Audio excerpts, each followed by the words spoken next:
Okay. Hello, Melissa. I believe we are live.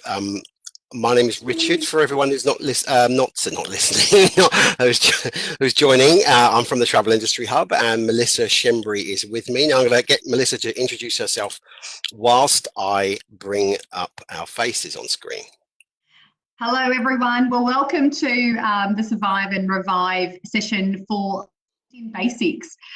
So Survive and Revive was put together just to get some information out to the travel and tourism industry. So Richard Taylor at the Travel Industry Hub, together with Travel Daily, who have been an awesome promoter of these events, we've put together a series of information just to get you through the downtimes that we're having at the moment. But today we wanted to focus on LinkedIn.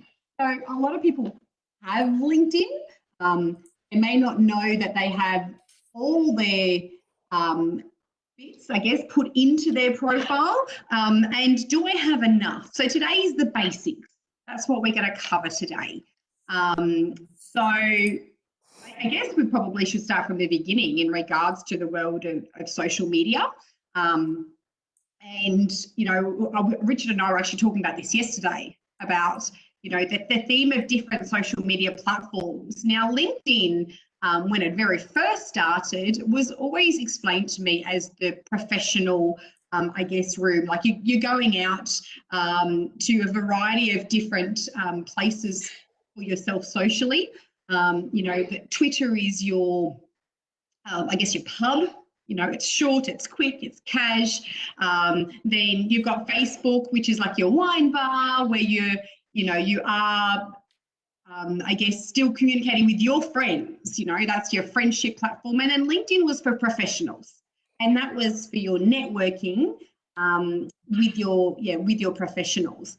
So LinkedIn, you know, it's been around now. I want to say that I've been using it for probably almost 10 years, but it's definitely evolved over time. So there's a lot of people in the travel industry and tourism industry as a whole that don't have it. And it's definitely something that if you've got time, get on.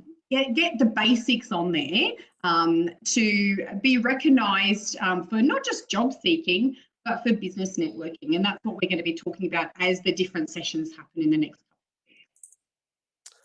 couple of years. So can I interrupt? So let's just, if you could just turn your volume down a little bit for me. So Too loud.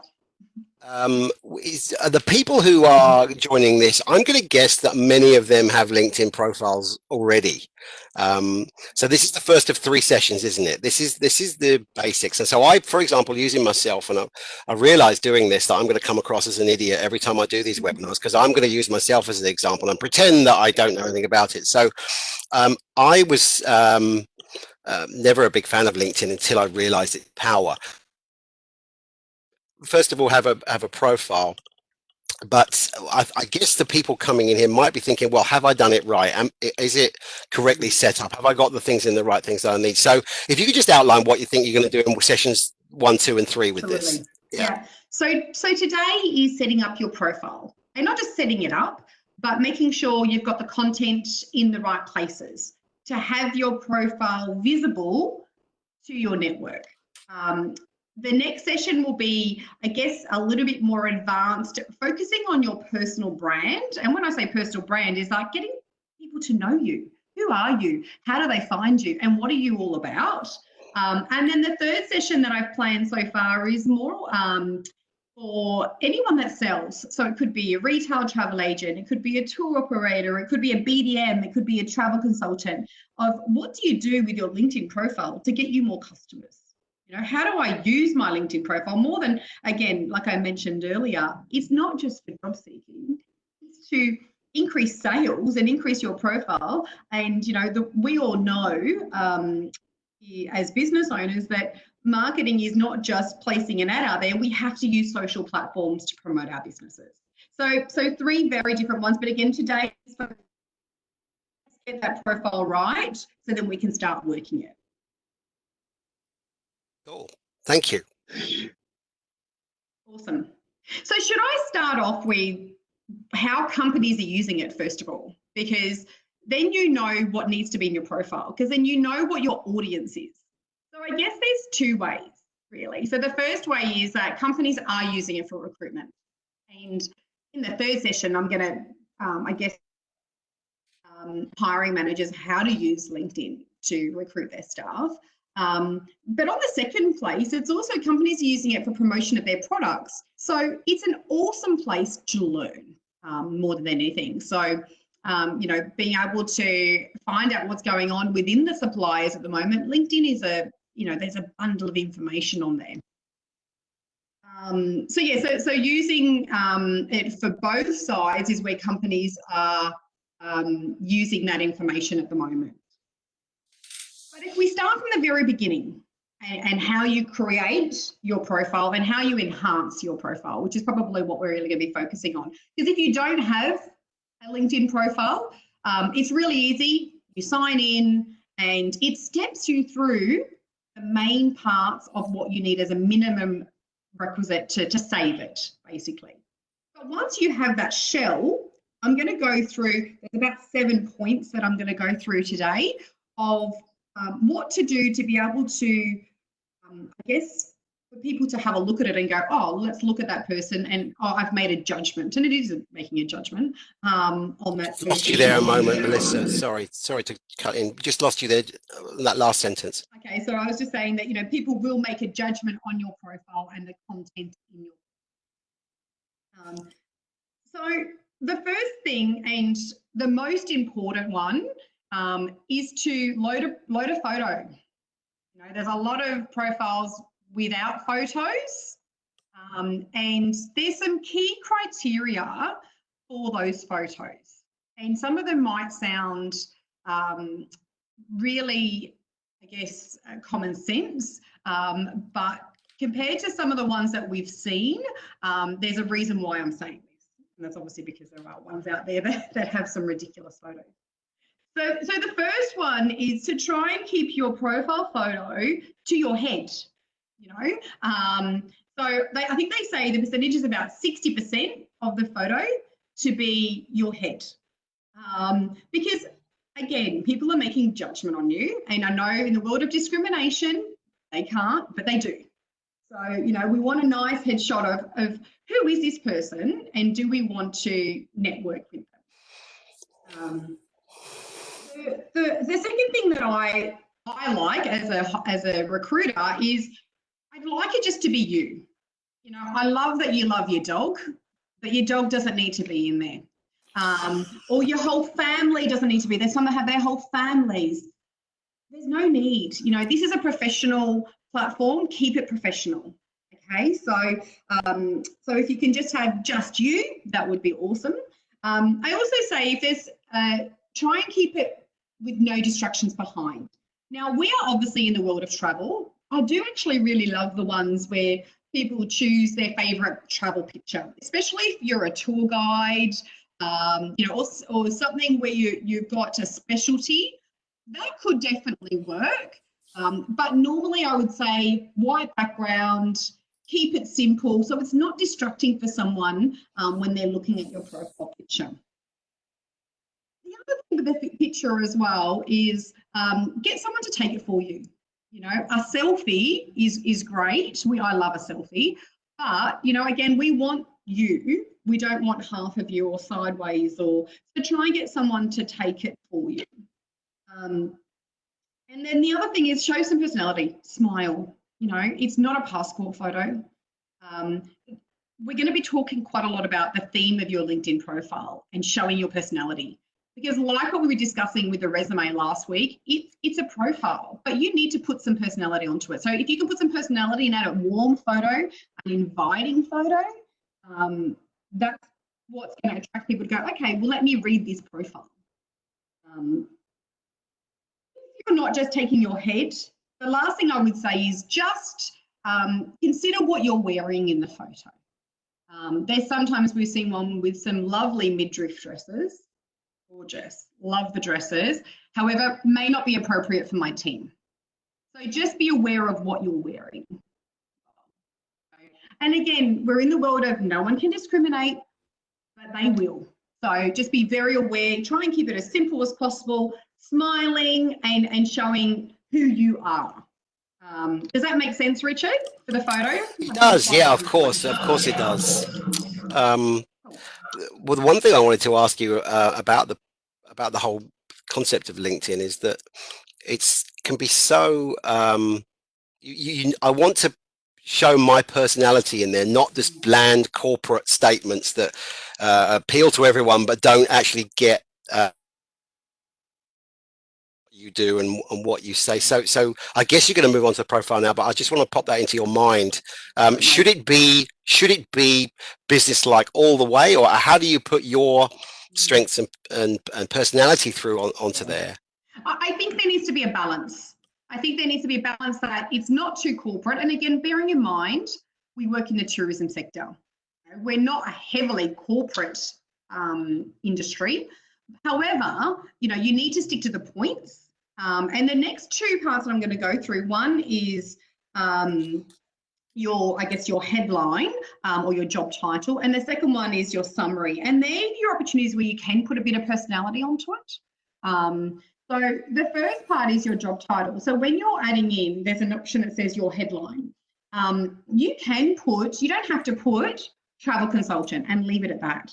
And I've seen some really creative ones. One is like creating dreams, travel designer, and you can have multiple. So my one actually says, and I've written it down to make sure I've got it right. So mine actually says travel recruitment director, and then I've got a slash, executive travel recruiter / talent management expert.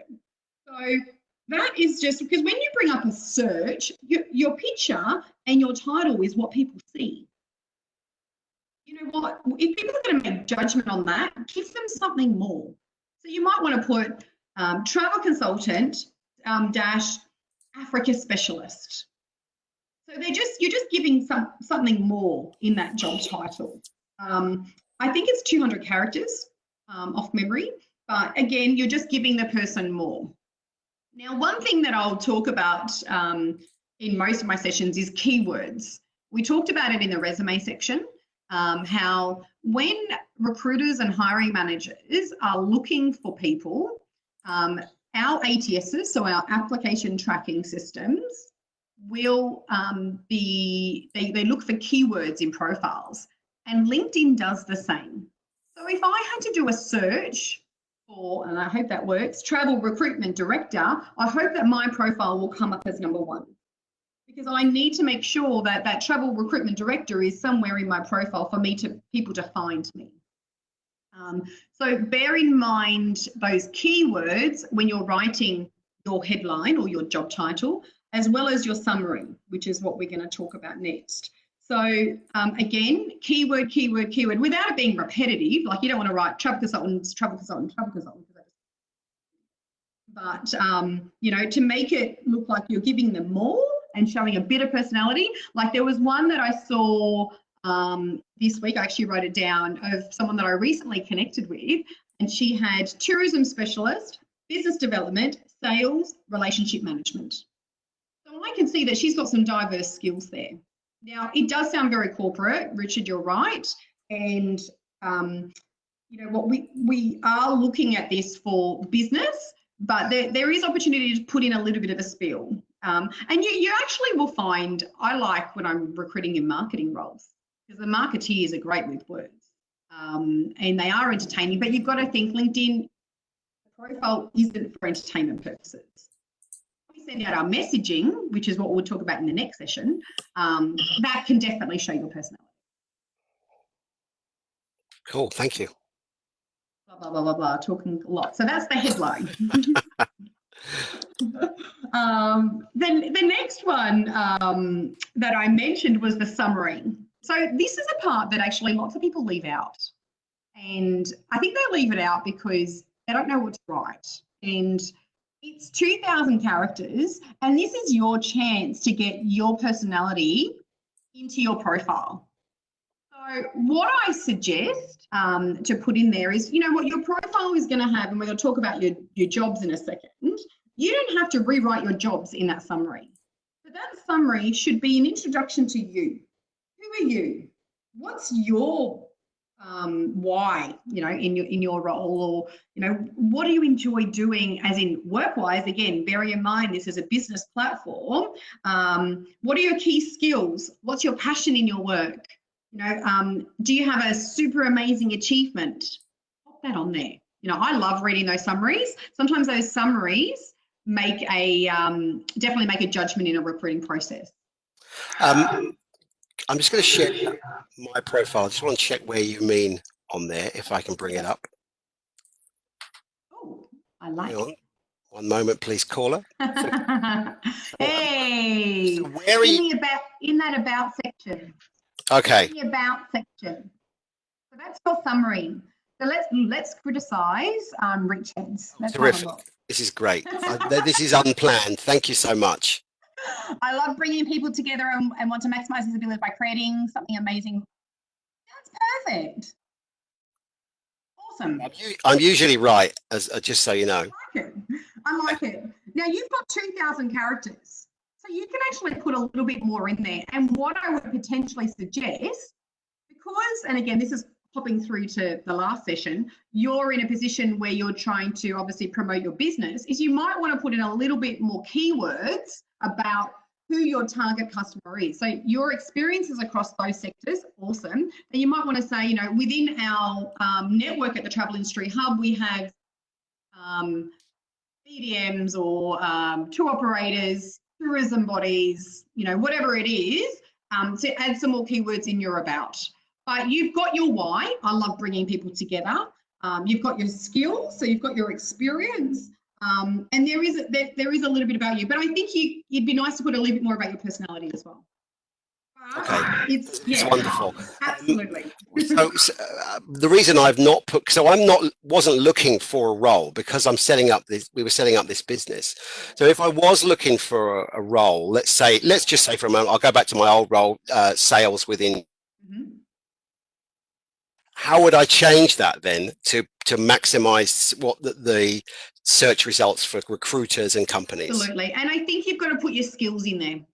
So, previously was a sales manager for XYZ. My role encompassed and bullet point them.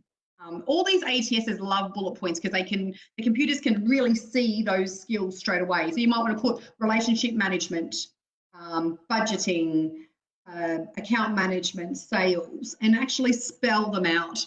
What I'd suggest not to do is to say, I am currently looking for a role in that section. Because what will happen sometimes is you'll forget to edit it and it will stay on there. But you know what? You can put a current achievement in my most recent role was XYZ. So skills and achievements in that about section is what you want. What you also don't want is to say, I am looking for a role within account management, because that's going to discount you for anything else that is not account management. You want to keep that as open as you can. Okay, so if I am looking at a role in account management, where does that go? Does that go under here where I say what my role is? Because people often put in here, seeking opportunities within marketing or something similar to that. And you can definitely put it in that job title, and that is something that we're seeing a lot of now. However, what that again is going to do is discount you for anything else that isn't marketing. If you put currently looking for a marketing position, if I've got a social media specialist role, I might not look at you for that. But maybe you could say currently open to job opportunities and put a line and put experienced sales manager. So people can still see who you are and what you are all about. Okay, I've just suddenly realized that I'm sharing my screen. In case someone sends me an embarrassing message, I am going to unshare my screen because we did plan to do that. But I just thought it would make sense to bring up a real thing. And that is the only section, that about section is the only section where you can free reign, really. So again, skills, achievements, and your why in your job. What are you about? Like, I am geeky and passionate about placing the right people in right jobs. Right? That's my little motto. I would have something like that in there. Okay. So that's your summary. just one thing that I haven't, and I just noticed up the top there that I didn't mention was there is an option in the edit screen to customize your URL. So everyone, when you load a profile, you've got like a www.linkedin/Richard Taylor. Well, yours is probably Richard Taylor 5162. There's a lot of Richard Taylors around. Let's reshare that screen again. Where are you talking about? We go to, if we can reshare that screen. Yeah. Yep. Now, So, people may be looking at this on a phone, so I'm not going to, let's assume that they can't see it. So you're talking about the URL, the actual full URL, linkedin.com/in, blah, blah, blah. On the right-hand side, there's an option called Edit Public Profile and URL. Under where? Under me? Just go down, push your cursor down, and it says Edit Public Profile. No, you're on the main screen, so stick onto Richard Taylor's profile. We should have planned this, shouldn't we? Oh, there we go. No. Edit Public Profile and URL. Ooh. I know, and you can edit it to what you want, because what we want to do is we want to be able to say to someone, okay, you can go to my LinkedIn and this is my LinkedIn page. So there's yours, Richard Taylor, and it's got 6 numbers. Oh, so you could make it a little bit easier and put Richard Taylor 2010 or something like that, because what you want is you want to put that LinkedIn profile onto your resume. So then again, a hiring manager, when you're applying for jobs, you can they can have a look at your URL from there and it will take them straight to your profile. Well, that was worth the session alone, because I had no idea about that, and I thought I was reasonable. Does. Yeah, and do you really use it? Probably not, but to make it just look a little bit nicer, to promote it out there, is definitely a good one. And we're starting to see them a little bit more on resumes now. And I have to say, it's one of the, on the contact us about it on a resume, it's one of the things that I like to see on there. Cool. So yeah, so that's one thing to do as well. Okay, so we've got our title, we've got our summary, and then it's adding in the jobs. So when you're adding in your jobs and your experience, it steps you through it. So, you know, the layout of it is set by LinkedIn. Now, you don't want to put lots in there. Not everyone's, again, it's like a resume. No one's going to read 10 paragraphs about one job. Bullet point it. I love bullet points. Bullet point it. Keep to your skills. And if you've got an achievement under that job, pop it under there. Okay.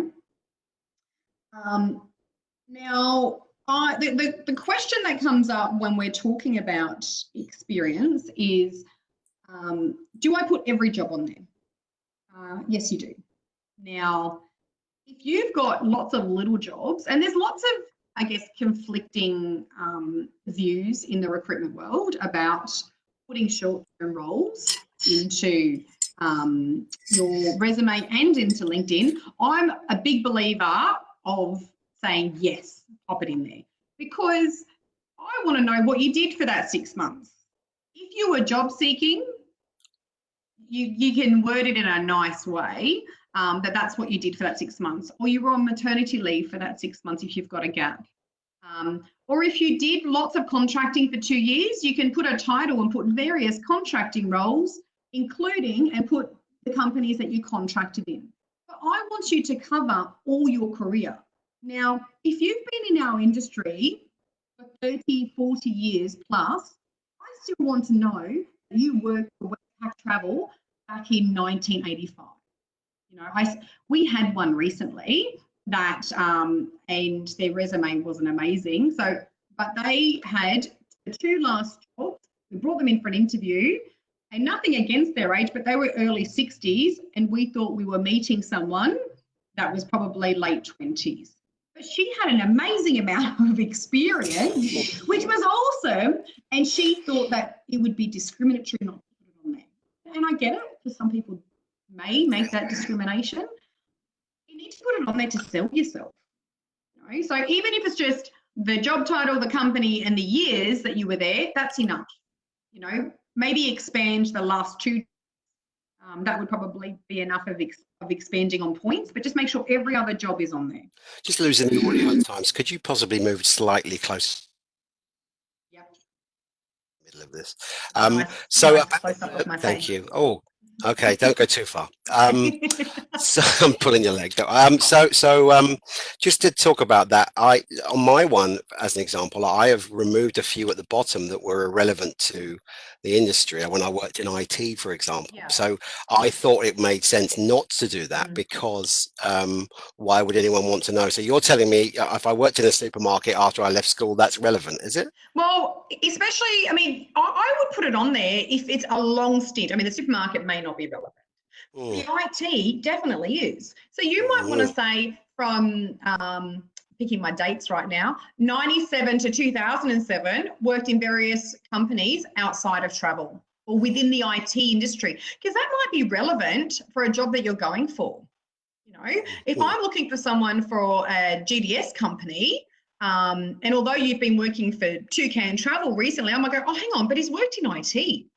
That's super relevant. Yes, you got a bit of travel, but actually the Toucan stuff's not even relevant, but the IT stuff is. I did actually work for a GDS. Yeah. So there you go. Yeah. So it is relevant. It needs to be on there, and it's again showing where you come from. And I had one recently actually that was interesting, and she had all her previous skills, but she had on there that she worked in TV production for 15 years. And then landed in travel. I'll tell you what, the conversation I had with her about those experiences were amazing. So knowing that information about that person definitely helps. Now, every hiring manager has the same opinions. You know, this is me wanting to get to know the person, and I think if you have it on there, there's no reason not to have it on there, if that makes sense. Sure. Any questions on experience? No, I think that covers it now. I mean, I guess we move into some of that stuff on the more advanced session, wouldn't we? Yeah, absolutely. I mean, we want to keep to the same concepts in putting your experience in as your resume. You know, 5 or 6 points and achievement, plenty. And when you're loading it in there, it'll actually look for your company name. So it makes it all look pretty for you. But LinkedIn is awesome, but it steps you through it. Okay, just a quick question. After after this, when someone wants to look at a good example, are you the example that they should use? Good question. Are you following your own advice? You know what? You can definitely look at my profile and connect with me, because I actually do share quite a lot of information about LinkedIn because I'm quite passionate about it. The beauty about LinkedIn actually have a learning section that a lot of people don't know about.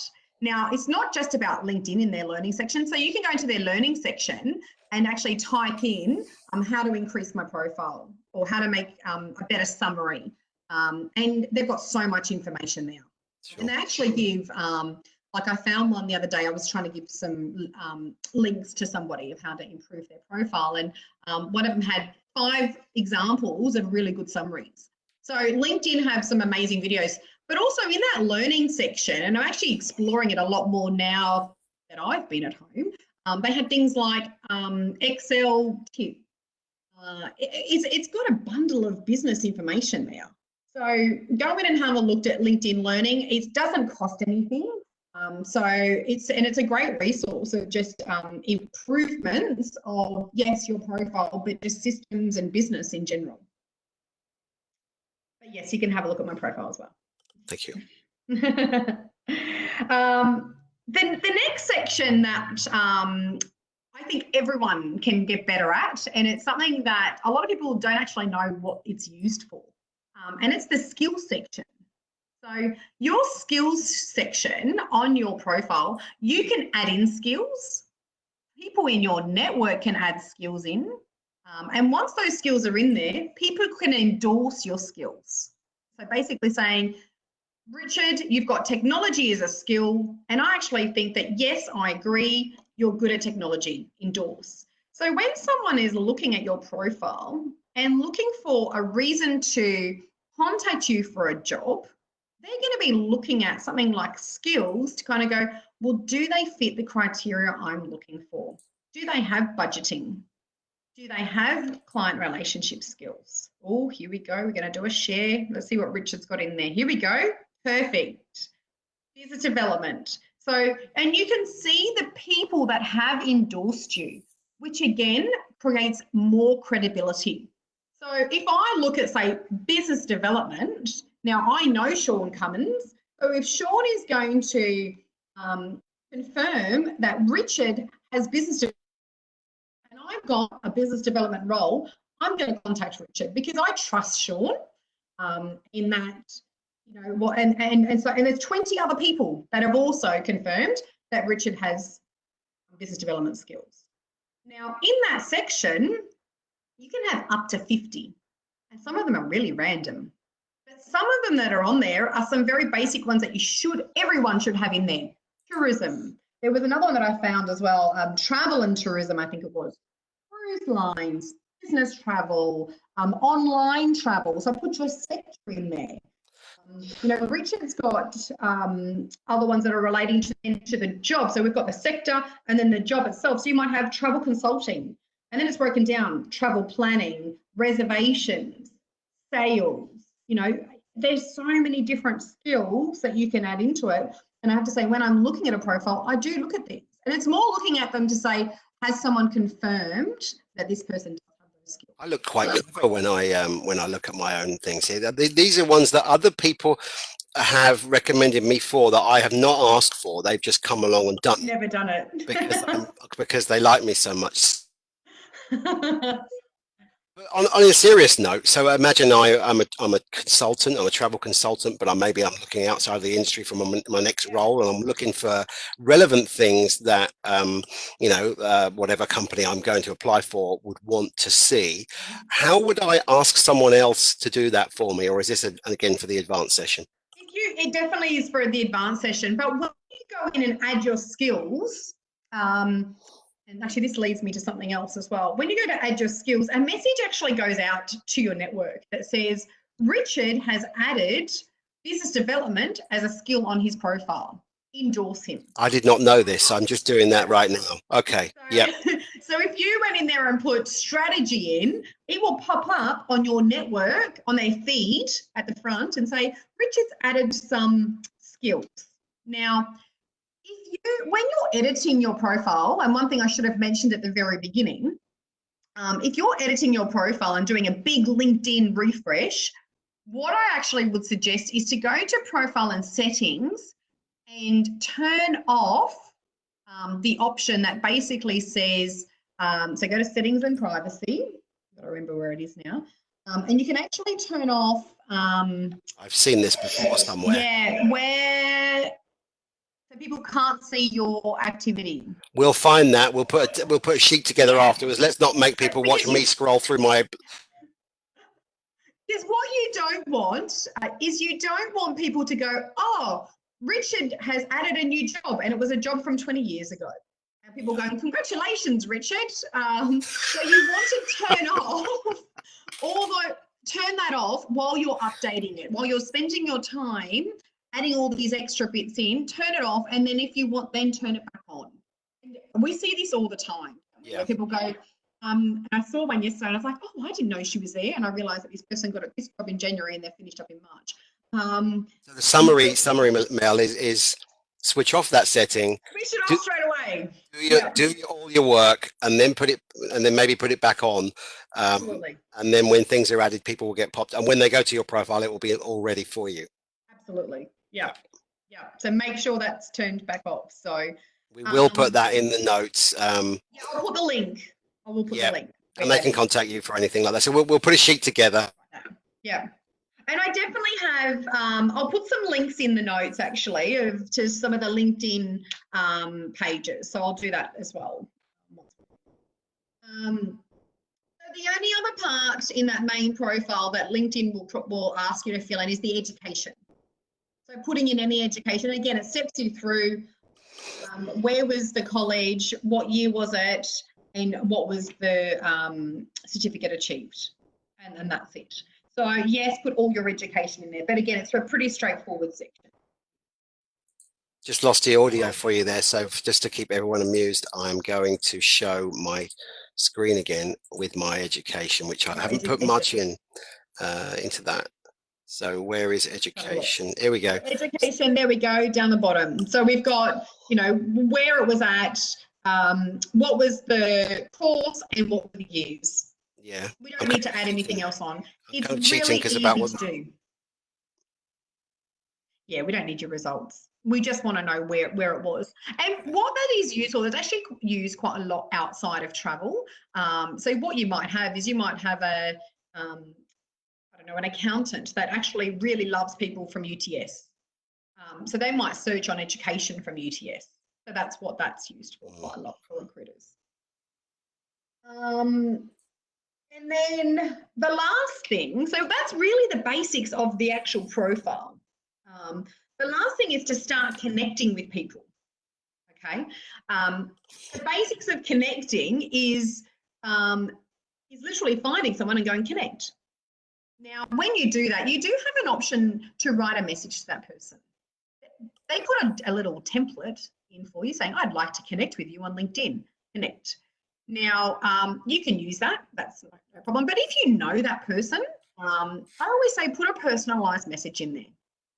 And when we talk about growing your business in the third session, I always say to BDMs, make sure you put a personalised comment, because the person at the other end is more likely to accept you if you put some personalisation in there. More than, and I've seen it before, where people go, connect, connect, connect, connect, connect. They don't know who you are, you know, and you want it to be that I'm connecting with you because I want to have you in my network. Now, again, there's conflicting ways of looking at who do I connect with? Who do I have in my network? It's a bit like Facebook. Do you want quantity over quality? My opinion is quality by far. Now, again, there's no sense in having 20,000 people in your network if half of them are outside your country. You don't operate outside your country. I have to say every morning I probably get a good 30 or 40 connection requests outside the APAC region. And besides the US and UK that I dabble into, I don't ever connect with them. I don't want their information on my feed. I don't want them to know what I'm doing. I don't want them commenting on my activity, which again, we'll talk a bit more about. So look at the quality of people that you're connecting with. So if you're a travel consultant, connect with all your BDMs. You know, connect with other travel consultants in your network. If you're a tour operator, connect with your travel consultants. You know, it's a great way of getting to know who you're dealing with over the phone.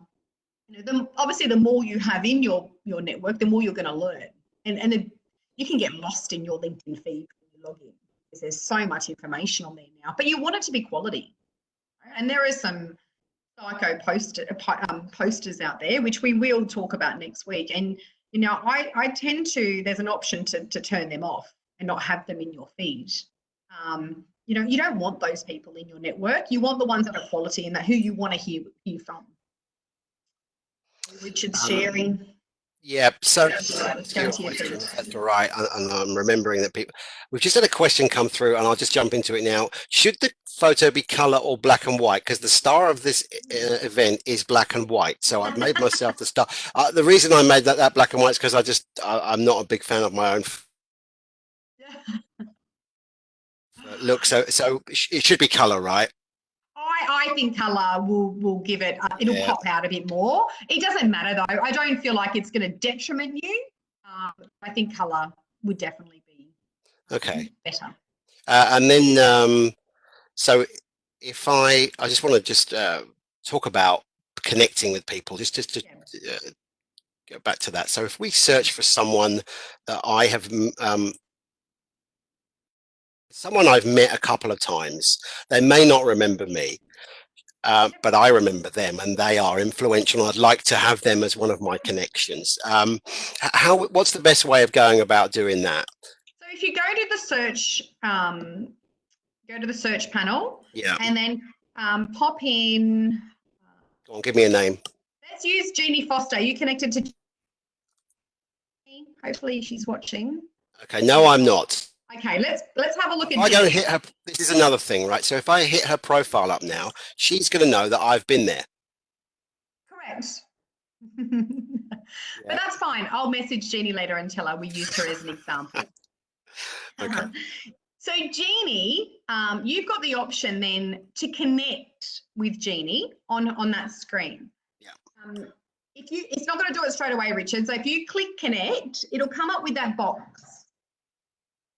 Okay. So you get the option to add a note or just to send straight away. If you add a note, then that gives that personalization, which is definitely something that I would suggest you do, is to add a note. Because again, they're the ones I read more than often. So what I love is when I'm at if I go to a networking function, say last night, the next day, the team and I will sit here and go, let's connect with everyone on LinkedIn. Hi, Jenny. I saw you last night at the Travel Industry Awards. Great to meet you. Look forward to seeing you again at another function. Bang. Or it might be, hi, Jenny. I'd like to connect with you to share some business information. Mel said to contact you, Jeannie. And then, yeah, so it just gives you something more than anything. Okay. And I think it's looking at this as, yeah, who do I want to connect with? It doesn't have to be someone that you have met. It might be someone that you just want to connect with. Okay. There's a lot of people, like my profile, and this is not a numbers game, it's got 10,000 plus on there. Now, that if I'm looking for a specific role, then I can go to Jeannie and say, Jeannie, do you know anyone that can do this role? So for me, it's about creating a community around me. And that's what LinkedIn is great for. But should you go and connect with 200 people that work at Flight Centre that you don't know? No. And it's really funny when my team get LinkedIn requests from other travel recruiters. And I sit there and go, do they know that we're sharing information here? This is not something, so be very careful of who you're requesting. And it's very easy to go connect. Just make sure there's some substance behind it, because what you don't want is that someone turns around and goes block, because that can happen. And then LinkedIn will start to get a bit of a feeling I don't know what the situation is actually, if you're blocked so many times of what happened from there. I'm sure your profile just gets downgraded. So a couple of questions. Oh, we got questions. Mel. Okay. Yeah. Just to go back yet again, but question from David. I realized that I can bring up people's live questioners. I can bring up their profile. So I have a background picture on mine. David asks whether we should all have a background picture on there across the screen behind his own picture. Let's critique his picture as well. David, I like the background picture. So it's telling me what he does. My background picture I change. So as a business, for instance, we do a salary benchmarking once a year. When I've got that up, I put a banner up. So at the moment, it's my generic one. So, definitely, and your marketing department of your business will have some kind of banners that you can use. But going back to the motorcycle one, I really like it. Again, it's talking about what he does for a business. I can see just on that little top bit, he's the director of Ride the World Motorcycle Tours, and he's got a picture that is relatable. But if you use Excel all day long, you wouldn't put a picture of you typing at a screen, would you? Anyway, the second question is, if we had a job that didn't work out, this is from Luke, who's obviously had a couple of jobs that didn't work out, what should and maybe they lasted 12 months or 6 months or less, should that go on? Yes, yeah. But I'm going to ask you, what happened now? If there's a series of 3 months, 3 months, 3 months, 3 months, maybe group them together and say various travel industry roles and put the companies down. Now, the industry is so small. You've got to be so careful about leaving things off. And we had an example recently where we had someone come to us, one of our contacts called us and said, I know someone's registered with you, I've just let her go. She didn't have that job on her resume. So, and the only reason was that she left the application in the inbox of the job that she just left. Sure. You've got to be careful because then she's lying. And straight away, we didn't work with her. I don't do liars. A lot of hiring managers won't. So it needs to be on there, regardless if it worked out or it didn't. Talk. People will understand if it was a clash or, you know, what the reasoning was. Once we know the reasoning, then we can move on from that. Sure. We've got most things covered, I think, today for a basic perspective, and we're slightly over time, and I've been told not to do that. So let's wrap up. What's the end of the basic section? What do you have any other points before we move on? And we'll tell everyone when we're doing the next one. I think for today's takeaway is go and spend an hour or two just getting that information. And I've just done it with my daughter, who's doing Year 5 literacy, about going away, editing and adding more and making it more complex. So, you know, things like making sure your picture's right, making sure your title is a bit jazzier. So go and spend some time on that, then start connecting. Once you've got some connections, when we do the next section, we're going to talk about what to do with those connections. So go and do those basics, so a bit of homework, and then we can definitely have a look at what we can do with your profile after that. Now, if you have a profile and you've spent some time on it and you're like, oh, I wonder if it looks all right, just shoot me a message on LinkedIn and go, hey, can you look at my profile and give me some feedback? And I actually had that from last week's resume one. And I quite like doing it. I really enjoy helping people. And you know, please don't feel like you can't. And just, it takes me 5 minutes to have a quick look, because that's all we look at it normally, and go, this, don't do this, or it looks great. Sure. Okay. Well, I think we should wrap it up there. Yeah, I agree. Really grateful for you going through that with us. And if anyone wants to find out more and do these, the next two and plus other sessions, just go to the www.thetravelindustryhub.com. Let's leave it there, Mel. Thanks a lot. Sounds good. Thanks, Richard. To your children, and I'll go Yeah. schooling. Yeah, loving it. Okay, see you later, guys. Bye. Thank you. Bye.